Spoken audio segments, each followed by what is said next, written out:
Oh, ano ka ngayon? Senator Kiko Pangilinan. Galing-galingan. Ayun, nasupalpal sa dating ombudsman. At pati si Sharon Cuneta, nadamay na. O ayon po dito sa Pinas News TV.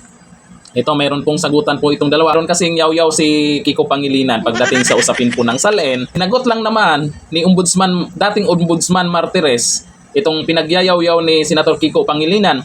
Ayon sa batas sa Pinas News TV, ang sabi po dito, Martires sumabog kay Kiko, siya ang lumalabag sa batas, hindi ako. Bumuelta si dating Ombudsman Samuel Martires kay Senator Francis Kiko Pangilinan nitong Lunes ng gabi matapos siyang panawagan ng senador na ilabas ng kanyang Statement of Assets, Liabilities and Net Worth or SALN. Ayon kay Martires, si Pangilinan mismo ang lumalabag sa batas na kanyang ginagamit laban sa kanya.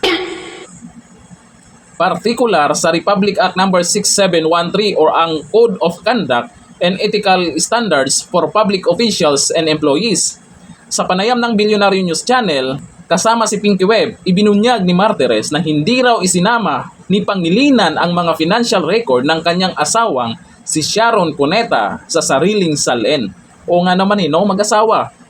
Natural yan kung ano man kung saan man kumikita itong si Senator Kiko Pangilinan, pwedeng andun kay Sharon Cuneta. Si Pangilinan ay kamakailan lamang nanawagan kay Ombudsman Boying Rimulya na ilabas ang SALN ni Martires mula pa noong panahon nitong maestrado hanggang sa matapos ang 7 taong termino bilang ombudsman. Bakit naman ito nagyayaw-yaw ni si Kiko Pangilinan ng ganyan? Bakit hindi siya nanawagan tungkol sa SALN ng Pangulo doon sa pinakamataas, pababa?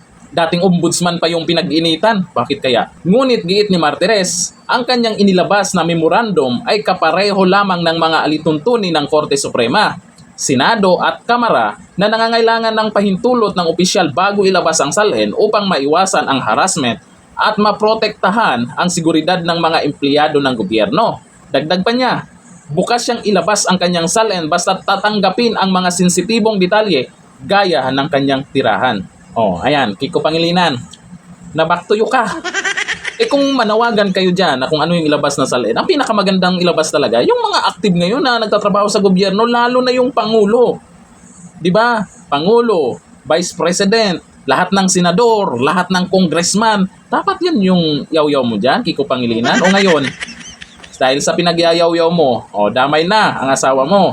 O ano kaya maging reaksyon ni Sharon Cuneta dyan? Kasi yung supporters ni Sharon Cuneta nag-react na din, bakit daw idamay? Sinisipan nila itong dating ombudsman. Ang dapat sisihin nyo, si Kiko Pangilinan, kung ano-ano yung pinagyayaw-yaw niya dyan, ay rumesback lang naman itong tao. At yung resback niya ay naaayon lang naman sa batas. O ngayon, bandang huli, kayo'y nag-iiyakan. O ayon po dito kay Jessie Guanzon, oo nga, malay mo, nagpasa na ka Sharon yung ibang asset. Posibleng mangyari talaga yan. Mag-asawa sila, di ba? Sabi ni John Ramos, Hoy Kiko, sabihan mo rin ang Executive Secretary Bersamin tungkol sa paglabas ng SALN. O dapat yung mga unahin nyo pag nagyayaw-yaw kayo dyan. Sabi ni Iral Boyager, tagam ka Kiko, na back to you ka. Tameme ka. Sa ngayon, wala pang sagot si Kiko Pangilinan doon kasi kayong halata sa mga galawan nyo.